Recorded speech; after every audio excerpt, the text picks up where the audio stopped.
បាទជំរាបសួរប្រិយមិត្តជនជាទីគោរពជាទីមេត្រីថ្ងៃនេះ Channel សំណាងគុណខ្មែរបានវិលមកជួបប្រិយមិត្តទស្សនិកជនសាជាថ្មីម្ដងទៀតដែលថ្ងៃនេះនឹងនាំយកមកនៅបទសម្ភាសន៍មួយជាមួយនឹងលោកស៊ីថូណាថានដែលជាវិធីកដ៏ល្បីឈ្មោះគុណខ្មែររបស់កម្ពុជារបស់យើងថ្ងៃនេះខ្ញុំចង់ដឹងថាតើការបង្កើតនៅអារាមគុណខ្មែររបស់លោកស៊ីថូណាថានមានគោលបំណងអ្វីខ្លះហើយទិសដៅដើម្បីអ្វីដើម្បីចង់ដឹងនៅព័ត៌មាននេះទាំងអស់គ្នាសូមអញ្ជើញតាមដាននៅការសម្ភាសន៍រវាងខ្ញុំបាទឈិតសំណាងគុណខ្មែរ Channel សំណាងគុណខ្មែរជាមួយនឹងលោកស៊ីថូណាថានដូចតទៅបាទសូមជំរាបសួរបងបាទជំរាបសួរបាទជំរាបសួរបងបាទបងថ្មីនេះគឺខ្ញុំបានតាមដានតាម YouTube ឃើញមានកម្មវិធីផ្ដល់មួយដែលឈ្មោះនឹងគាត់តលឺគឺខ្ញុំភ្ញាក់ព្រឺតហ្មងដោយសារខ្ញុំក្មេងវត្តតែដល់ថ្ងៃដាក់ថាអារាមគុណខ្មែរហ្នឹងគឺឆ្ងល់ហើយភ្ញាក់ហ្មងតែបីបានមានកម្មវិធីផ្ដល់ឈ្មោះអារាមគុណខ្មែរបាទអញ្ចឹងចូលដល់សំណួរបាទបងបាទមូលហេតុនេះបានជាបងដាក់ឈ្មោះថាអារាមគុណខ្មែរបាទរឿងនេះវាគំនិតនៃការធ្វើអារាមគុណខ្មែរវាកើតឡើងយូរឆ្នាំនិយាយថាយូរឆ្នាំដោយសារតែខ្ញុំវាអ្នកខេត្តបាត់ដំបងបាទអញ្ចឹងដល់ហើយទេសកាលបុណ្យទានអីតាំងតែពីខ្ញុំដឹងក្តីមកគឺមានបណ្ដាលហើយតាមភូមិតាមវត្តតាមអីអញ្ចឹងទៅរហូតដល់ខ្ញុំខ្លាយជាអ្នកធ្វើការនៅទូរទស្សន៍បានរួមចំណែកផលិតកម្មវិធីបដាលនានាហើយអញ្ចឹងអាកម្មវិធីបដាលតាមវត្តវាជាតែចិញ្ចឹមនៅក្នុងចិត្តខ្ញុំបាទរហូតដល់មានពេលមួយដែលខ្ញុំអាចនិយាយថាខ្ញុំមានលទ្ធភាពបន្តិចបន្តួចនៅក្នុងការប្រមូលធនធានមកគុំគ្នាដើម្បីផលិតកម្មវិធីបដាលឲ្យក្មេងៗប្រកួតបាទដល់អញ្ចឹងទៅចាប់ផ្ដើមគិតថាទេបើបដាលឲ្យក្មេងៗប្រកួត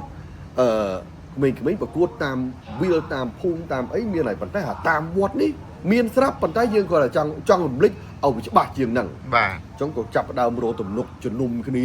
ជាមួយក្រុមការងារយើងដាក់អីគេនេះដាក់កំណប់គុណខ្មែរដាក់ទាយាទគុណខ្មែរមរតកគុណខ្មែរចូលឡើងទៅវាកូនក្មេងគុណខ្មែរអីទៅមានហោះដល់ចុងក្រោយទេ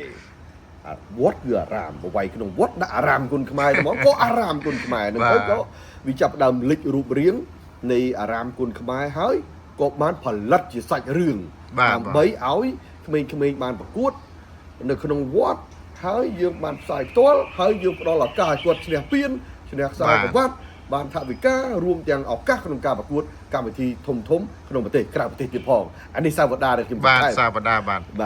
តើតើនឹងអារាមគុណខ្មែរនេះគោលបំណងចង់បដិបណ្ដាលថ្នាលគុណខ្មែរឬក៏យ៉ាងម៉េចបងវាមានច្រើនបងបាទខ្លឹមសារនៃការផលិតកម្មវិធីអារាមគុណខ្មែរនេះបើនិយាយក្នុងចក្ខុវិស័យរបស់យើងគឺថាពិតហើយជាការផ្ដល់ឱកាសឲ្យក្មេងៗធ្វើការប្រកួតប្រជែងបាទមិនមែនថាតលអារាមគុណខ្មែរធ្វើបានក្មេងៗមានឱកាសណាមានកម្មវិធីច្រើនណាស់បានកើតឡើងក្នុងក្នុងការរៀបចំបុណ្យភូមិបុណ្យទានអីយើងដូចខ្ញុំនិយាយពីដើមមកអញ្ចឹងតែគាត់ថាយើងចង់រៀបឲ្យវាមានដូចថាការដណ្ដើមពានដណ្ដើមខ្សែក្រវ៉ាត់ដូចខ្ញុំនិយាយមកដែរបាទឱកាសក្មេងៗក្នុងតំបន់ដែលយើងរៀបចំនៅវត្តហ្នឹងឥឡូវប្រហែលថាវត្តហ្នឹងនៅក្នុងស្រុកអីនៃខេត្តអីបាទអញ្ចឹងបើសិនជាមានក្លឹបបដាលនៅម្ដុំហ្នឹងក្រុមការងារនឹងទំនាក់ទំនងពួកគាត់ឲ្យមកធ្វើការប្រកួតបាទហើយបើសិនជាទោះថាមិននៅតំបន់ហ្នឹងមិនមានកីឡាករថ្នាលកីឡាករក្មេងៗក៏យើងរៀបចំពីទីតំបន់ផ្សេងប្រមូលផ្ដុំមកប្រកួតនៅទីហ្នឹងដែរអាហ្នឹងទី1បាទទី2គឺស្របទៅតាមអនុសាសន៍ដ៏ខ្ពង់ខ្ពស់របស់ប្រមុខរដ្ឋាភិបាលលោកចង់ណាស់ថាលេងកីឡាគឺល្អមួយហើយបាទតែសូមកុំចោលការសិក្សាវាជារឿងសំខាន់ណាស់អញ្ចឹងក្មេងៗជំនាន់ក្រោយមិនថាគាត់ជាអ្នកកីឡាគាត់រៀនឲ្យបានល្អគាត់រៀនឲ្យបានច្រើនឲ្យរៀនឲ្យបានខ្ពស់គឺជាផ្នែកមួយនៃធនធាននៅក្នុងការខ្លាយជាពលរដ្ឋល្អនៃប្រទេសរបស់យើងទៅតាមនិស្ស័យរបស់គាត់មិនថាគាត់តទៅជាអ្នកបណ្ដាលឬក៏គាត់តទៅជាអ្វីផ្សេងតាមរយៈការចេះដឹងរបស់គាត់ទី3គឺយើងបានផ្ដល់បញ្ជ្រាបនៅអ្វីដែលជាការរួមចំណែកប្រយុទ្ធប្រឆាំងជាមួយគ្រឿងញៀនព្រោះថាគ្រឿងញៀនវាធ្វើឲ្យបាត់បង់គ្រប់យ៉ាងមិនថាអ្នកនឹងវ័យប៉ុណ្ណាស្រីប្រុសទេអញ្ចឹងផលប៉ះពាល់នៃគ្រឿងញៀនមានអ្វីខ្លះយើងជូនដំណឹងទៅគាត់ឲ្យគាត់បានដឹងជៀសឲ្យឆ្ងាយពីគ្រឿងញៀនទី4អនាម័យនៅពេលដែល គាត់ខ្លាចជាពលរដ្ឋនៅពេលដែលយើងទាំងអស់គ្នាជាពលរដ្ឋយើងរួមគ្នាថែរក្សាអនាម័យចាប់ពីការចាប់សម្រាមមកដុំដាក់ក្នុងធុង បាទ សម្រាប់សាលាគាត់សម្រាប់ផ្ទះគាត់សម្រាប់សហគមន៍អញ្ចឹងប្រទេសយើងវានឹងស្អាត ទៅជំរុញទៅរកផ្លូវត្រូវទាំងអស់បាទ ទី5មួយទៀតគោរពច្បាប់ចរាចរណ៍ បាទ ពីព្រោះថាចរាចរណ៍មានច្បាប់មានទម្លាប់អញ្ចឹងយើងគាត់តែជួយណែនាំបងប្អូនក្មួយធ្វើដំណើរតាមផ្លូវញឹមដាក់គ្នា បាទ ជិះម៉ូតូពាក់មួក បាទ បាទជិះឡានពាក់ខ្សែក្រវ៉ាត់អីត្រឹមត្រូវផ្ដល់អាទិភាពសិក្សាគន្លងចរាចរណ៍ថាយើងជិះអាម៉េចលបឿនយឺតលបឿនលឿនគែមខណាត្រង់ណាជាគែមកង់គែមម៉ូតូគែមដំណើរថ្មើរជើងគែមឡានអីផ្សេងៗហ្នឹង បាទ អញ្ចឹងបានន័យថាបដាល់ឱកាសការសិក្សាជិះឆ្នៃពីគ្រឿងញៀនអនាម័យភូមិឃុំគោរពច្បាប់ចរាចរណ៍វានឹងคล้ายជាផ្នែកមួយដែលយើងធ្វើការកិច្ចការក្នុងនាមជួយពលរដ្ឋខ្មែរទាំងអស់គ្នាឲ្យคล้ายប្រទេសរបស់យើងនេះគឺស្នាមញញឹមស្រស់បំព្រងមិនអញ្ចឹង បាទ នេះជាគោលដៅនៃការរៀបចំ បាទ បាទ ហើយចូលចំណែកការហ្វឹកហាត់វិញតើយើងអាចមានឱកាសបើសិនជាគាត់ជាពិសេសពេលទៅគូតាមអារាមតែងតែមានក្មេងៗមកមើលច្រើនយុវជនយើង បាទ ឧទាហរណ៍តើឥឡូវគាត់ចង់ហាត់ចង់ឡើងវាយដែរអាហ្នឹងគាត់អាចទៅហាត់នៅឯណាបានដែរបាទ ចំពោះក្មេងៗដែលគាត់ចង់ហាត់អានេះវាផុតដៃអ្នករៀបចំកម្មវិធីអារាមតិចវាអាស្រ័យទៅលើក្មេងៗនៅក្នុងតំបន់ហ្នឹងគាត់ស្គាល់ក្លឹបបដាល់ណាគាត់អាចទៅចូលហ្វឹកហាត់បានដើម្បីចេះក្បាច់គុណហើយក្លឹបបដាល់នឹងទៀតសោតតើគាត់មាន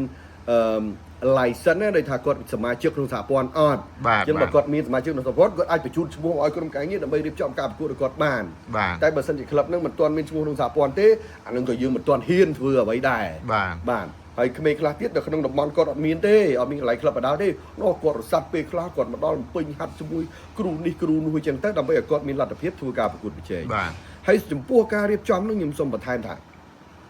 មកកម្មវិធី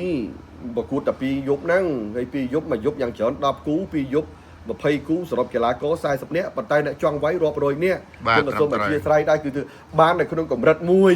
ដែលយើងអាចប្រមូលផ្ដុំត្រឹមថាគ្រប់ក្នុងការប្រកួតនៅមួយវត្តហ្នឹងក្នុងវត្តផ្សេងអញ្ចឹងឱកាសអ្នកផ្សេងក្លឹបផ្សេងអីចឹងទៅលើកលែងតែបែកភាពដែលត្រូវប្រកួតដណ្ដើមពៀនដណ្ដើមខ្សែក្រវ៉ាត់ទេអ្នកណាជាប់ចិត្តតែដេញវត្តទៅបន្តហើយនឹងរឿងចឹងបងបាទ បាទនេះជាការរក្សាប្រពៃណីវប្បធម៌ខ្មែរយើងមួយដែរ បាទ មានអ្នកខ្លះគេថាទៅវាយនៅវត្តអញ្ចឹងអាចផ្អើលដល់ព្រះសង្ឃហើយ អានេះ លោកមកមើលដែរ បាទ ការប្រកួតកម្រិតពិភពលោក បាទលោកបាទ ពួកក្នុងវត្តទៅលោក បាទទៅលោកបាទ បាទតែយើងក៏ដឹងហើយថាវត្តអារាម បាទ ជាទីតាំងដែលផ្ដុំទៅដោយគម្ពីរ បាទ ផ្ដុំទៅដោយវប្បធម៌ប្រពៃណីវិស័យផ្សេងៗទាំងអស់ បាទ អញ្ចឹងយើងបានដឹងតាំងពីដូនតាមកហើយ បាទ ការប្រកួតប្រជែងលបែងប្រជាប្រិយអីក៏ដោយនៅទីអារាមគឺតែងតែមានហើយនៅទូទាំងប្រទេស បាទ បាទអញ្ចឹងហើយក៏សូមថ្លែងអំណរគុណដូចគ្នាបាទដល់ប្រគ្រូចៅអធិការនៅទីអារាមនានាដែលបានធ្វើមកលោកមានប្រតិរីករាយណា បាទ ហើយសូម្បីតែអាជ្ញាធរដែនដីនោះក៏លោកមានសេចក្តីរំភើបក្នុងការចូលរួមរៀបចំដើម្បីឲ្យដំណើរការបានរលូន បាទ សហព័ន្ធកីឡាបដាល់គុណខ្មែរនោះលោកចេញលិខិតគាំទ្រសម្រាប់បេសកកម្មរបស់យើងទូទាំងប្រទេសតែម្ដងបាទដើម្បីយោងក្នុងការរៀបចំកម្មវិធីផ្សេងៗបាទហើយមហាជនបាទជាពិសេសគឺប្រមុខដឹកនាំប្រទេសលោកតែងតែផ្ដល់នៅការផ្ដាំផ្ញើសួរសុខទុក្ខបាទអ្វីផ្សេងៗដើម្បីជាការលើកទឹកចិត្តដល់កីឡាករដែលចូលរួមប្រកួតប្រជែងនោះដែរនិយាយទៅគឺខ្ញុំសរុបមកគឺថាយើងគិតនៅក្នុងផ្លូវមួយបែបវិជ្ជមាន បាទត្រឹមត្រូវ បាទដើម្បីឲ្យដំណើរការវាជាសរសៃតូចមួយ បាទ នៅក្នុងការជួយពង្រឹងធនធានផ្នែកកីឡាករបដាល់ផងហើយនឹងគេហៅថាការអប់រំទូទៅយើងបានឆ្លុះប្រចាំងពួកគាត់បានដឹងបានស្ដាប់ឮផងដែរ បាទជាចុងក្រោយមានអ្វីសំណូមពរដល់ប្រជាជនយើងក្នុងការគ្រប់គ្រងជាពិសេសចំពោះកម្មវិធីអារាមគុណខ្មែរនៅពេលដែលយើងទៅប្រកួតឬក៏រៀបចំវេទិកាម្ដងគួរតែឲ្យគាត់មកមើលវាមិនឬក៏ជួនដំណឹងគាត់យ៉ាងម៉េចបាទ បាទអរគុណមហាជនទូទៅដែលតែងតែគ្រប់គ្រងកន្លងមកឲ្យទៅលឺសូបដាល់បាទមិនថាបដាល់ណាទេរួមទាំងបដាល់អារាមគុណខ្មែរមកឲ្យតគាត់មកដល់គឺមិនងាយទេបាទអ្នកខ្លះនៅចុងកាត់មាត់យកឯណាមានពេលណាជិះឡានក្រុងជិះឡានជិះម៉ូតូជិះអីមកមើលបដាល់នឹងពេញអញ្ចឹងណាអញ្ចឹងអរគុណទីមួយគឺការចូលរួមគាត់បានចេញអារម្មណ៍ពិតរបស់គាត់បានឃើញការប្រកួតនឹងបាទហើយ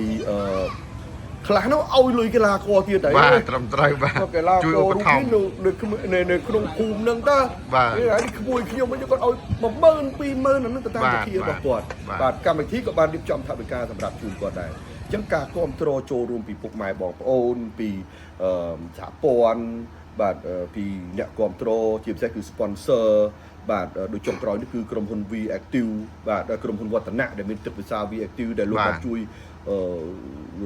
ឧបត្ថម្ភនៅក្នុងការរៀបចំកម្មវិធីហ្នឹងខ្ញុំក៏ថាចេះសង្ឃឹមថាមានសប្បុរសជនបាទគាត់នឹងចូលរួមជាមួយកម្មវិធីអារាមគុណខ្មែរ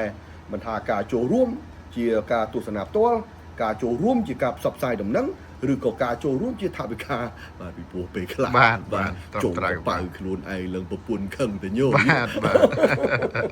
តែគឺមិនសេចក្តីស្រឡាញ់បាទយើងតទៅមុខទៅតាមអ្វីដែលអាចធ្វើបាន បាទសូមអរគុណបាទដែលបានផ្ដល់នៅបទសម្ភាសន៍នៅពេលនេះបាទសូមអរគុណសូមជម្រាបលាបាទ